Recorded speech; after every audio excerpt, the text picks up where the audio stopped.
Hey everyone! Welcome to Be the Change. My name is Lily Maud, and today I'm going to be talking about how change comes when we focus on unlearning and relearning.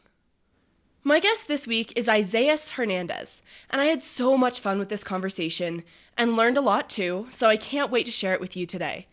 Isaias is an environmental educator and a content creator, and his Instagram is at queerbrownvegan. So if you want to check that out while you're listening, I definitely recommend it, but I'll also share his account at the end of this episode too. I got to talk with Isaias all about his work in environmental justice, so without further ado, let's get started with this episode featuring Isaias Hernandez.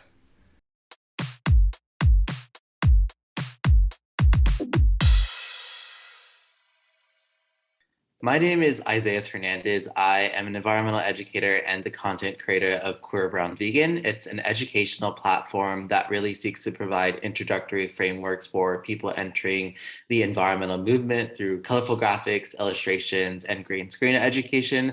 And I truly believe that environmental education should be public and free rather than privatized. And so the creation of Queer Brown Vegan came back in 2019 when I was really realizing that I wasn't using my environmental science degree in my full-time career. And so I decided to create this educational graphic account to really just inspire other people to have these discussions in a non-traditional classroom setting where they don't need to feel judged or graded about what they're going to say about the issue or topic. So since then, I have a large community, and yeah, I'm really just passionate about sustainability and environmental education. Welcome to the show, Isaias, and I'm so excited to meet you. I love your Instagram account, and I've been really looking forward to talking with you. So, I'd love to start off by asking you to tell me a little bit more about your background and maybe some of the experiences that led you to really get involved in environmental justice and in this work. Tell me more about what got you to this point. Yeah, of course. I would say that, my parents had immigrated from Mexico in the 1980s and had my brother and sister and I later in the 90s. And my whole life, I grew up low income. Like, I remember living off of affordable housing, food stamps, and having to take the public school metro in Los Angeles. And one of the things that I really remembered always is the amount of noise and air pollution in my community.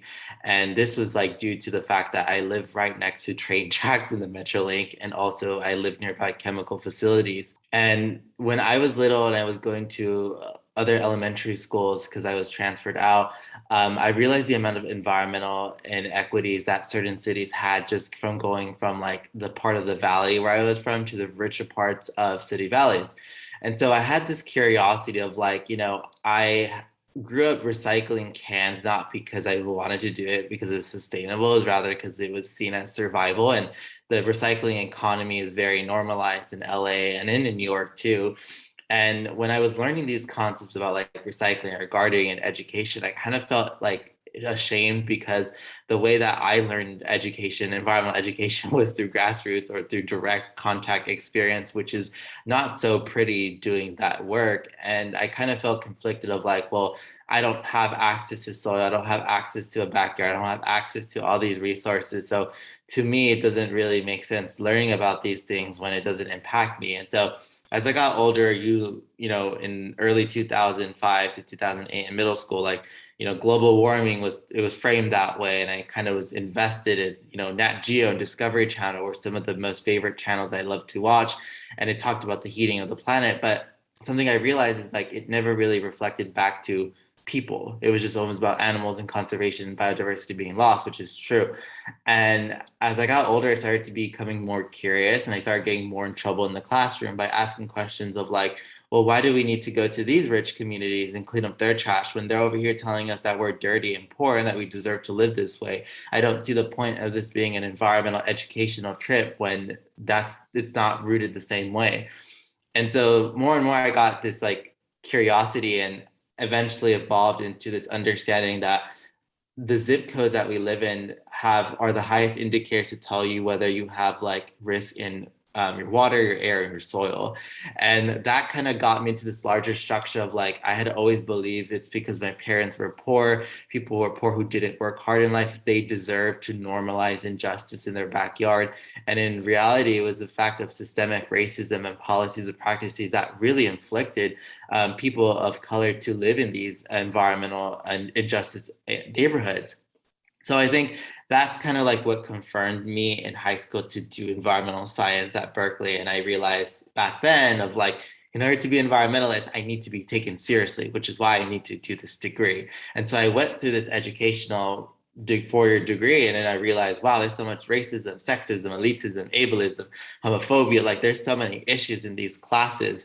And yet every time I'm in these classes, it seems like the dominant Western science perspective is seen as so much more than indigenous grassroots science. And how do I balance them both in these discussions? And so I think after graduating from there, I realized like I had this like very holistic lens of how I viewed the environment and topics. And the way it kind of talked about things, sometimes the people, my friends would always be like, do you have a Tumblr? You do write about this? And I say, no. And so I think the idea of career bounding came the fact of like, I have this degree and I have this much resources. Like I might as well just redistribute them in a way that's like, I don't care who uses it, because at the end of the day, like my work and my writing isn't always rooted in my own, like, yes, it's my personal experiences, but I do reference science. I do reference authors and people who have coined terms, because that's how like accreditation works and solidarity works. But it's also important for me to recognize that like so many young people do not have access to environmental education, and they don't have the right tools to communicate, which is why I always push for people to get those free resources. That's so interesting. And you really are providing so many free educational materials, and you've made them so accessible on social media. So you're helping with your content creation. I saw on your website one of the big topics you're educating people about is climate doomism. And I would love for you to talk some about and maybe explain that concept, because it's a term I've heard before but would love to learn more about. Can you explain what climate doomism is and why it's such an important problem in environmental justice? Yeah, no, definitely. So I would say climate doomism is best described as the anthropogenic actions that are causing the heating of the planet, which is leading to the ecological collapse of ecosystems. And doomism, right, or doom is not really new in this rhetoric, right? Doomism is often related to a lot of folklore cultures, or as you can say in mythological readings of the doomsayer, right? There's always that one person who's preaching, saying that we're all going to die and we need to repent our sins. And so climate doomism is a way that a lot of climate deniers and anti-environmentalists use to disempower collectivized movements. And so Western media has played a really huge role in trying to really disrupt this narrative. And the people who write about this narrative are people who are not well equipped enough to talk about the cultural resiliency in grassroots movements. And so I think it's a fact to say that we divide this reality, right? It is a fact that the planet is heating. It is a fact that biodiversity is being lost at a massive rate. And it is a fact that we have much more emissions than we've ever had in industrialized era. But the thing is that what's often being missed in climate doomism rhetoric and presentations that's being talked about is the idea that the whole idea of this collapse is due to human supremacy. And the reality of painting it as a human supremacist issue is a bit problematic due to the fact that we know that corporate power and political elite people have had the highest influences to really integrate environmental degradation and colonialism to many developing countries. And so the issue, what I see about when people say human supremacy, is that it really blames a lot of people to really use this idea as we as species like are the ones killing the planet. I think that when we do that, we kind of disregard and erase the work that indigenous communities have done, or people like your parents, or people like my parents, or grassroots activists have done to really fight against these industries. And so I think it's easy for a lot of Generation Z and millennials to get really shrouded with ecological anxiety because of this, because it seems like almost our life has been ripped away. The moments of our happiness, the moments of our kinship and relationships with people is slowly deteriorating. And so I think that when we look at climate doomism through this anti-environmental lens, is that the first thing that they have really put out, right, is denialism, right? Rejection of science, saying that science is flawed, that this is an alternative view. And then we have this disempowerment, right? And what this disempowerment is doing is that it's related to climate doomism, saying that, in order for us to crush these people's hope, the ones who are in this movement still, like, why don't we just say that it's no point in trying to fight anymore? Let's join them and to disempower them. And the next thing after, what a lot of people who experience doomism, is the fact that we become divided in these movements.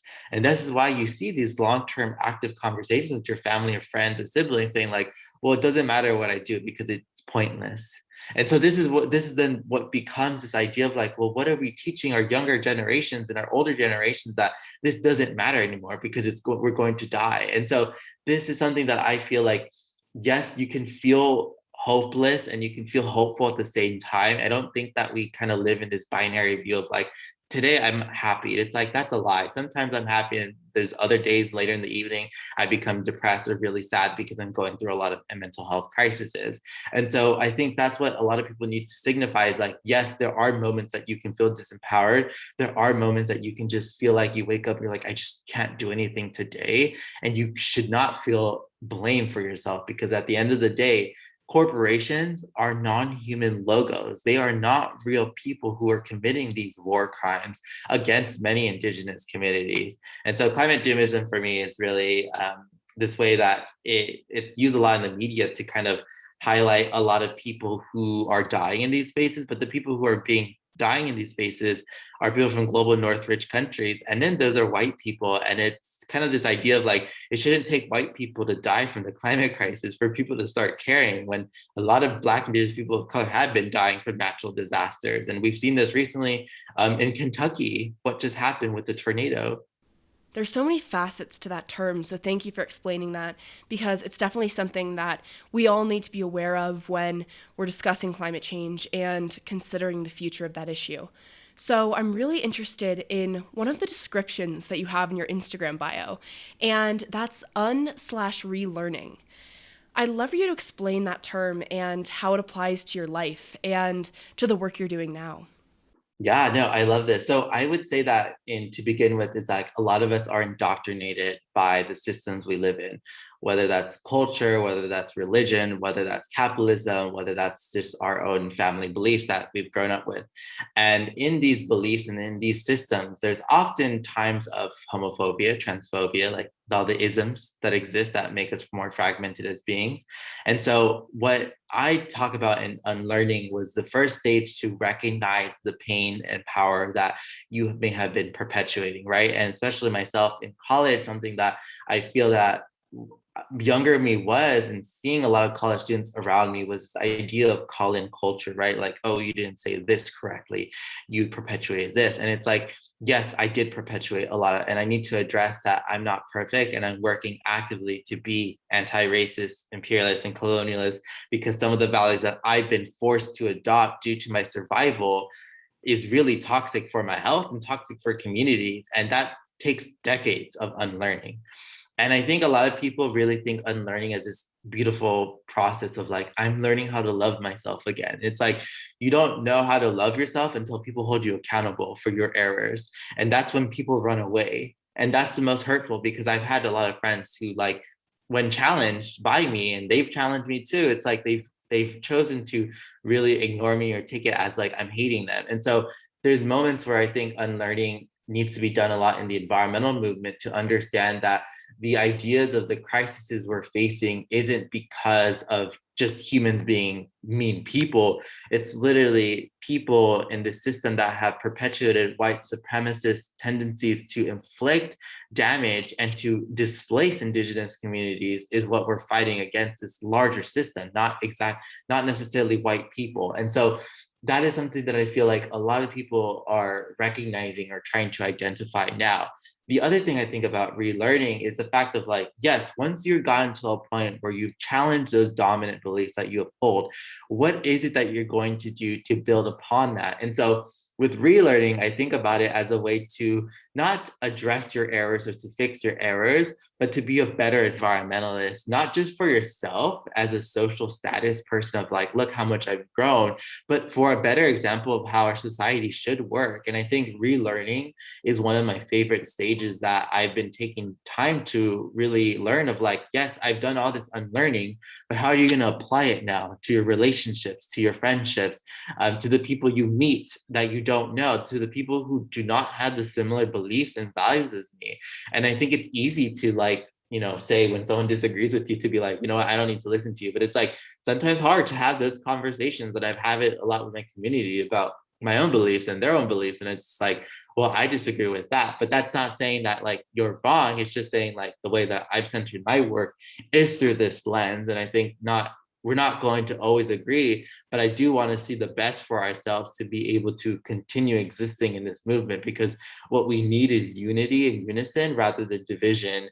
And I think relearning has helped me become a better person to every being on this planet. And I'm not perfect, of course. I know I have my days, but I think it allows me to really apologize to my younger self of this self-shame and rather feel more collectivized vulnerability to others. Definitely. I think giving yourself some room to learn and to grow as a person is so important because you'll never be able to really have important conversations if you don't put yourself out there and accept that you'll be wrong sometimes, or maybe that you'll misunderstand something at some point. Everyone does. So, I have one last question for you. Lots of young people, particularly college students, high school students, want to create change, but they may not know where to get started. Do you have any advice for those people who may be listening? Yeah, I would say that, my wisdom is always knowing your friends and collaborations, right? Before I created Career Bound Vegan, when I graduated college, I created this environmental magazine with my best friend. She was a year younger, so she was still an undergrad, and I had just graduated. It was called Alluvia Magazine. And we just had this passion for art, social media, and writing. And we're like, let's just create this magazine and see how it goes. And honestly, it was a really hard project. We had to do fundraising, we had to do event planning, we had to do like photo shoot planning. It took a lot of work for two people, but because it was such a grassroots project, it really allowed me to understand like these are ideas that don't necessarily need to come from institutional lenses, because why bother waiting for an institution to approve your funding or to say, oh, maybe that's not a good idea, write a research paper instead. We said no, we want to create something that's outside of this for community, and so we created it. So I would tell people, it's like, take risks, right? Like you don't always need to be a content creator. You can be someone who writes, someone who does poetry, someone who does modeling, someone who does photo shoots. Like there's so much diversity in the environmental movement that's what really encompasses the true beauty of it. And I always tell people like, often at times it's so easy to compare ourselves on social media, to be like, I want to create this account, I want to create a zine or something. And it's like, look at this account, like they have so many more followers than me. It's like, that's the worst thing that we can do, is to compare ourselves, and rather to really take those relationships and take risks of like, how do I build a relationship with someone actively, right? How do I humanize someone rather than to not put them on a pillar? And I think for me, something I've told my team straight up too is like, whenever we work, it's like we will work with anyone as long as they can respect me and they respect you all. That's all. I don't care like what status they have. To me, I'm more oriented towards grassroots people who are in college, people in high school, than these celebrities who often want to just like use me as their doll or their trophy. And I'm like, that doesn't work that way. So I think staying true to your community is going to allow you to do that. And also ask questions and ask directly, get to know people. Like I've always like told people, like, if anyone ever wants to like talk to me for an hour just to talk about their career, their life, like let's do it. I'm more open than talking to someone who's 40 or in their late 30s, because that can be a little bit intimidating. But I tell people, it's like I graduated college 3 years ago, so it's like I still have some direct experience being a college student, and sometimes get confused for being 22. So it's like those are things that like I always tell people, like, get out there and do some work, and it's not always needs to be seen by everyone. It could just be seen locally.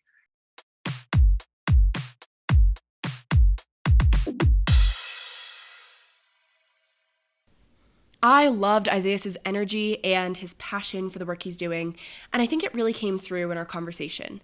I want to highlight the point that Isaias made about unlearning and relearning, because I think it's such an important piece of advice for people, especially those who are trying to become more involved in change making. It's completely understandable to be afraid of being canceled or being called out for saying the wrong thing, but I think Isaias's advice made me understand that we shouldn't be afraid of being corrected or called out.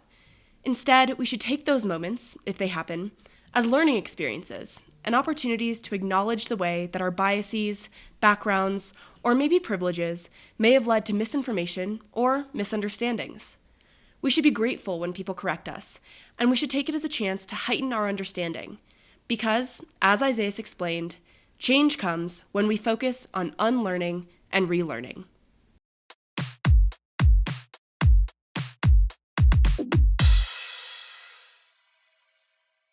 Thank you so much for listening to this episode, and you can follow Isaias on Instagram at queerbrownvegan to get connected with him.